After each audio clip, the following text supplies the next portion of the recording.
¿cuánto tiempo estimáis que transcurre desde que la tecnología está funcionando en el mundo de la competición y pasa y se incorpora al mercado del turismo? Aquí hay cosas muy rápidas, hay cosas a veces en combustión o en motores que se mejora, o la inyección directa y cosas de esas que han pasado rápido. Hay algunas otras cosas como materiales que va mucho más lento por el coste de los materiales, que se aplica enseguida en Fórmula 1, todo lo que es fibra de carbono, todo lo que al principio eran fibras, luego fibra de carbono, todo esto en Fórmula 1, o nosotros también cuando podemos, en sitios que está permitido por el reglamento, enseguida lo aplicamos, y en coches está llegando ahora, ¿no? Para reducir peso, utilizar fibra por un problema de costes. En la Fórmula 1, en nuestros coches hacemos pocos, como habéis visto estamos contentos de hacer 300, pero es 300 en lo que llevamos de un tiempo y son muchos coches de cliente vendidos. En cambio, en la serie producimos uno cada 50 segundos o 45 segundos, lo que es. Por lo tanto, esto implica.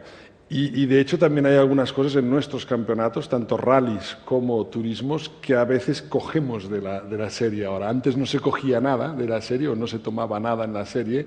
Ahora hay cosas a veces de la serie que electrónicamente están un poco más avanzados y estamos aplicando, ¿no? O sea, el ABS o el cambio secuencial que llevamos en el León de la Copa vienen adoptados para Motorsport, evidentemente, pero vienen bastante de la serie. Por lo tanto, ahora ya hay una transmisión en los dos sentidos.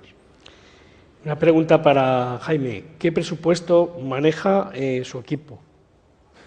Siempre estos de los dineros, ¿no? Siempre nos preguntan todos, como que Pedro ha dicho de la Fórmula 1, pues ha puesto suficiente, ¿no? En el Mundial de Turismos hemos sido muy abiertos siempre con el organizador también, más o menos un coche todo el campeonato, sin contar pilotos, pero en nuestro caso no son desorbitados los sueldos de los pilotos, pero cuesta 1 millón al año un coche que corra todo el campeonato, más o menos, por coche, y en el desarrollo de un coche estamos del orden de 3, 4, de 3 y 5, diría, depende de lo que quieras poner en un desarrollo para hacer un coche correcto. Por lo tanto, son precios muy asequibles, muy asumibles, y por el retorno que hay, como hemos comentado antes, o lo que hablaba también antes Enrique, ¿no? Que ellos han invertido en un retorno muy grande, es bastante grande. Por lo tanto, es un campeonato asequible. El Mundial de Rallys es unas 4 o 5 veces más, y el Mundial de Fórmula 1 vuelve a ser otras 4 o 5 veces más, ¿no? Por lo tanto, estaríamos en estos 3 escalones a nivel de esto. Lo que pasa es que el Mundial de Rallys y de Turismos tienen la misma repercusión prácticamente. Ahora ya el Mundial de Turismo está pasando al Mundial de Rallys, por esto el Mundial de Rallys se está reinventando.